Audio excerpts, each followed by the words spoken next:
You're suggesting avoid yield plays, is that right?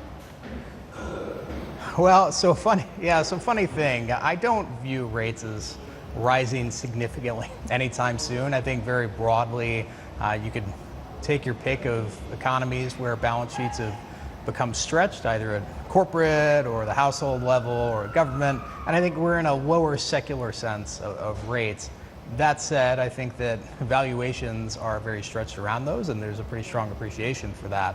So the funny thing is, even though I think rates are likely to stay compressed for a long time, I think that when you look at your range of outcomes, you could get tagged pretty badly if you're trying to squeeze out every last bit of yield and just trying to make sure that you're covering yourself by making sure that you're considering what happens if things do move higher.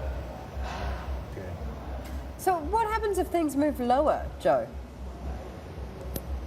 Yeah, good question. And I get variations of that here in Australia because, I had a conversation with a colleague recently and they're like, well, rates couldn't move lower. And I'm like, man, I'm an American.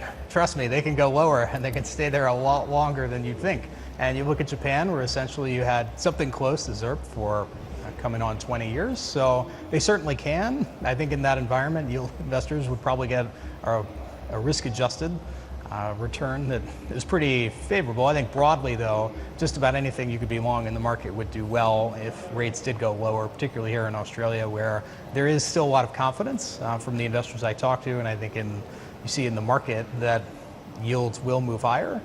This is still where rates are here in Australia is very foreign.